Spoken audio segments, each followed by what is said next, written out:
Hello friends, तैयारी शानदार चल रही होगी, सभी मन लगाकर पढ़ रहे होंगे।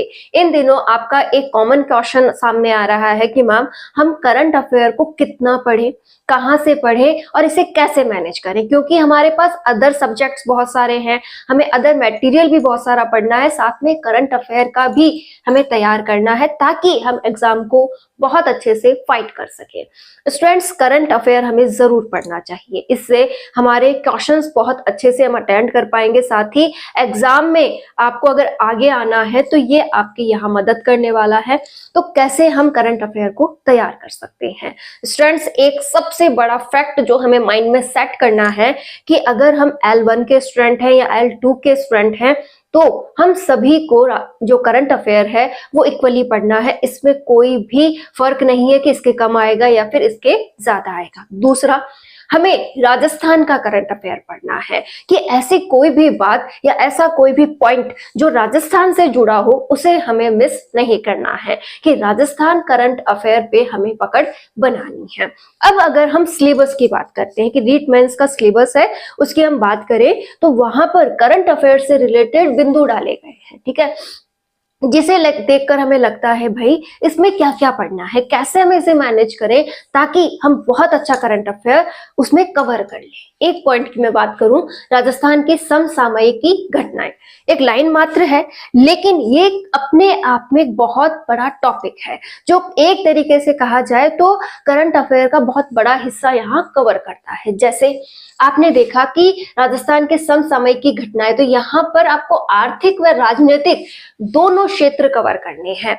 आर्थिक क्षेत्र मतलब आपका बजट, पैसे से रिलेटेड कोई भी बात है वो आपको यहाँ पर समझ में आनी चाहिए, ठीक है। दूसरा, राजनीतिक कारण, कोई भी कारण है, कोई भी इशू है जो न्यू है और आपको लगता है कि इस पर क्वेश्चन बन रहा है तो वो आपको यहाँ पर देखना है। कोई भी चर्चित व्यक्ति जो इन दिनों चर्चित रहा हो, जिसने यहाँ पर बहुत से पुरस्कार वगैरह या बहुत से ऐसे काम किए हैं, उसको भी आपको ध्यान में रखना है। कोई भी चर्चित स्थान हो सकता है कि राजस्थान का ऐसा कोई भी स्थान जहां से आपको लगता है कि क्वेश्चन बन रहा है। जैसे फर्स्ट ग्रेड की बात करूं, अभी आरपीएससी फर्स्ट ग्रेड में खाटू श्याम जी रिलेटेड क्वेश्चन पूछा गया था। तो कोई भी स्थान हो जो स्पेशल है इन दिनों, जहां कुछ काम हो रहा है और जो इन दिनों चर्चा में बना हुआ है, उस पर क्वेश्चन पूछा जाएगा।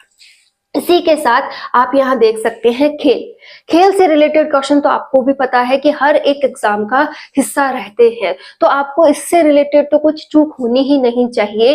कोई भी खेल है या फिर कोई भी खिलाड़ी है जो इन दिनों राजस्थान में भी चर्चा में रहे, उन्हें भी आपको यहाँ ध्यान में रखना है। कोई भी पुरस्कार, कोई भी सम्मेलन हो सकता है। एक बात आपको मैं यहीं पहले ही क्लियर कर दूं कि आपको एक स्पेशली मंथ पर भी फोकस करना चाहिए। पढ़िए, आपको कम से कम एक साल के करंट अफेयर पे ध्यान देना है, लेकिन मोस्ट ऑफ जो अभी 6 महीने बीते हैं इस पर आपको पूरा पकड़ बनानी होगी। और जो चल रहा है इस महीने तक भी जो चल रहा है वो भी आपको अच्छे से आना चाहिए। जैसे अभी रिसेंटली क्या चल रहा है, घूमर का आयोजन किया गया है, कैसे हुआ है, उप मुख्यमंत्री वहां पर उपस्थित है, क्या चल रहा है, तो ऐसे बहुत से इवेंट इन दिनों हुए थे। आपको हर एक बात पर ध्यान देना होगा क्योंकि राजस्थान से रिलेटेड, राजस्थान की संस्कृति से रिलेटेड यहाँ करंट अफेयर्स पूछे जाते हैं। और एक बात ये और कि ये जो एग्जाम कंडक्ट करवा रहे हैं अधीनस्थ बोर्ड वाले, तो उनका ये रहा है कि वो पॉइंट टू पॉइंट भी क्वेश्चंस देते हैं। तो आप ऐसा ना सोचे कि मुझे बहुत डीपली जाना है, आप पहले इसे सरसरा मोटा मोटा तैयार करें, उसके बाद आप इसके अंदर डीपली जा सकते हैं। लेकिन अभी समय कम है तो हमें पॉइंट टू पॉइंट तो चलना ही चाहिए। जैसे आपके सामने आया है कि आर्थिक में आप बजट ना छोड़ें। बजट 2025-26 जो अभी हुआ था, बजट को आप बहुत अच्छा तैयार करें। जो भी आपको लगता है कि मोस्ट इंपॉर्टेंट बिंदु हैं, इनसे क्वेश्चन बन रहा है, तो बजट का वो हिस्सा आपको पढ़ लेना चाहिए। अब पढ़ोगे कैसे कि मैम इतना सब कुछ तो पहले ही पढ़ना है, अब कैसे पढ़ूं? तो आपको एक समय बांध लेना है कि आधा पौन घंटा 1 घंटा मुझे रोज का सेट कर देना है और उसमें मैं जो भी पढ़ूं, जैसे आज बजट तय किया, बजट की आपको रीडिंग लगानी है, बहुत शानदार रीडिंग लगाओ, ठीक है। उसके बाद जो भी इंपॉर्टेंट बिंदु थे ना, उनको बार बार रिवाइज करो और हाँ, उसे पढ़कर एक बार छोड़ दो, अपने अदर टॉपिक्स की ओर चले जाओ, ठीक है। फिर जैसे भी आप फ्री बैठे या फिर आपको लगा कि हाँ आज अच्छा खासा पढ़ लिया, आप थोड़ी देर रेस्ट कर लूं, उस रेस्ट के दौरान आप रिवाइज कीजिए, रिकॉल कीजिए। आप उस समय भी क्या कर सकते हैं, उन पॉइंट्स को वापस से रिकॉल कर सकते हैं कि हमें जो करंट अफेयर है वो इस प्रकार से पढ़ना है कि जितनी बार हो सके वो नजरों के सामने से गुजरे, उसकी रीडिंग लगती रहे, क्योंकि इतना सारा करंट अफेयर हम रट नहीं सकते। रटेंगे वो बिंदु जिन पर हमें लगता है कि रियल में क्वेश्चंस बन रहे हैं। आगे बात करेंगे उनकी कि वो ऐसे कौन से क्वेश्चंस हैं जिन पर रियल में क्वेश्चंस बन रहे हैं। देखिए, क्वेश्चन की कोई बाउंडेशन नहीं बांध दी है मैंने, हमें पता है कि पूरे सिलेबस को ही तैयार करना है, लेकिन मोस्ट ऑफ ऐसे कुछ बिंदु होते हैं जिन पर स्पेशली हमें पकड़ बनानी होती है, तो हम उन्हें आगे चलकर समझ रहे हैं। देखिए, अब आगे हम देख चुके हैं कि हमें आर्थिक और राजनीतिक क्षेत्र पूरा समझना है, व्यक्ति, खेल, स्थान, पुरस्कार व सम्मेलन हमें देखने हैं।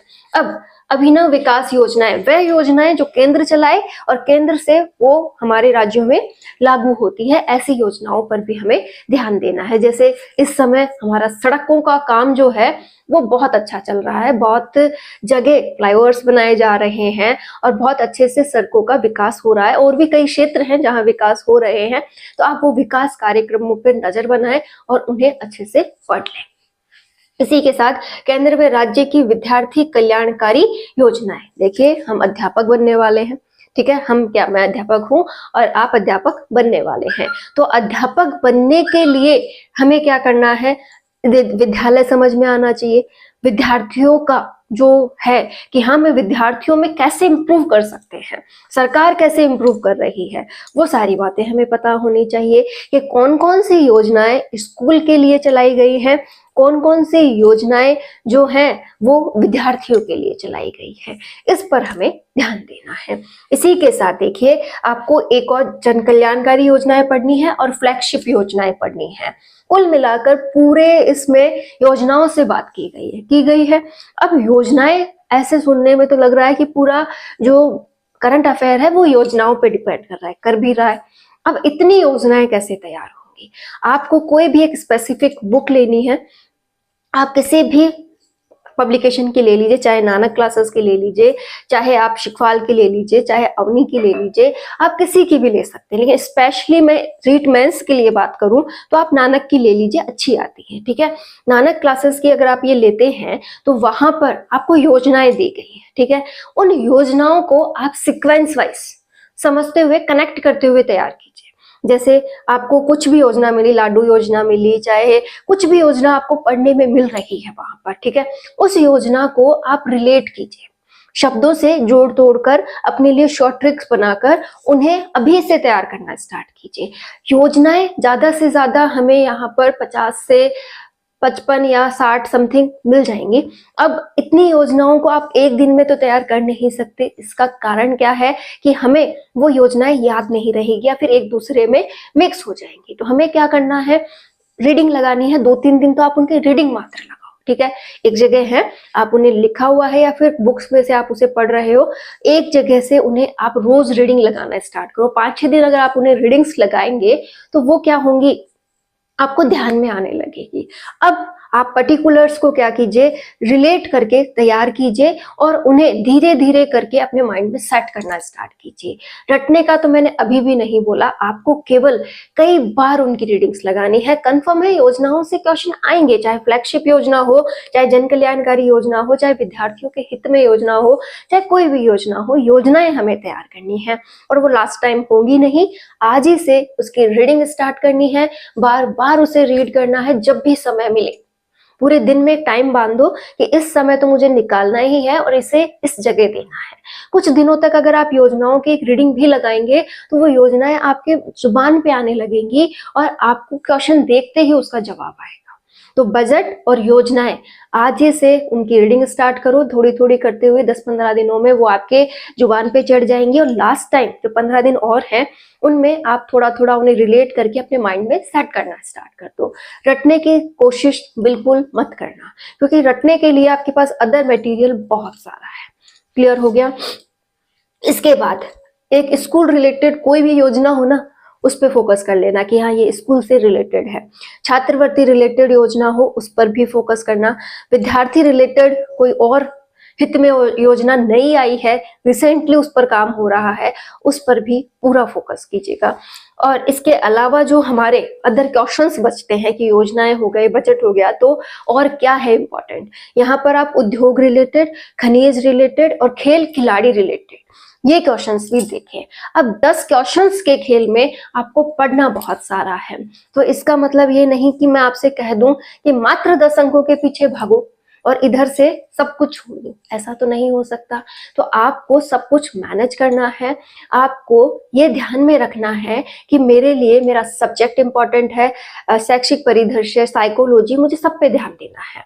मैंने एक वीडियो पहले बनाया था, उसमें मैंने आपको ये बताया था कि आप किस प्रकार से अपने सब्जेक्ट्स को मैनेज कर सकते हैं, और उस मैनेजमेंट के साथ ही आपको हर दिन किसको ऐड करना है, करंट अफेयर को ऐड करना है, और पुराना जो भी पढ़ते जा रहे हो उसे रिवाइज करना है, क्योंकि 3 बिंदु ही हमारे सिलेक्शन का आधार है। पहला है बहुत शानदार पढ़ना, ऐसा पढ़ना कि उसे माइंड में आप सेट कर सको, ठीक है। उसके बाद उसे वक्त वक्त पर रिवाइज करना, कि जो मैं पढ़ूं उसे आज से 2 या 3 दिन में एक बार रिवाइज कर लूं। वक्त रहते जब वो रिवाइज होते रहेंगे तो आपका क्या बेनिफिट होगा वहां पे, कि जो हम क्वेश्चन अटेंड करते हैं उसमें वो डाउट रहता है कि यार पढ़ा हुआ तो है लेकिन अब याद नहीं आ रहा, इन दोनों में से कौन सा ऑप्शन क्रिएट करूं, वो वाला डाउट वहां नहीं रहता। एक, जैसा कि आप सभी जानते हैं कि जब हम पेपर देकर बाहर आते हैं तो हमें ये पता होता है कि इस पेपर में हमारा सिलेक्शन होगा या नहीं होगा। एग्जैक्टली जो तैयारी कर रहा है ना, वो इस बात को जरूर समझ जाएगा। क्यों? क्योंकि हमारा जो माइंडसेट है वो हमें कह देता है कि इतने क्वेश्चंस तेरे सही हुए हैं, तू दौड़ में है, तेरा सिलेक्शन होगा, ठीक है। तो उस दिन के लिए तैयारी करो कि हाँ, जिस दिन मैं पेपर दे के आऊं ना, उस दिन मेरे पास मेरा रिजल्ट होना चाहिए कि मेरा सिलेक्शन हो गया। क्लियर? दूसरी एक बात आपको यहाँ पर ये ध्यान में रखनी है कि हम लोग ये सोचते रहते हैं कि कैसे मोटिवेट रहूं, रोज मुझसे वो पढ़ाई नहीं हो रही। आप ये सोचिए कि कुछ दिनों में, कुछ सालों में आपके यहाँ राजस्थान में भी 7वां वेतन लग रहा है। 8वें वेतन के बाद आपकी सैलरी कितनी हो जाएगी? एक अच्छी खासी सैलरी आपकी हो जाएगी, और उस सैलरी के साथ आप अपनी लाइफस्टाइल बहुत अच्छी कर सकते हैं।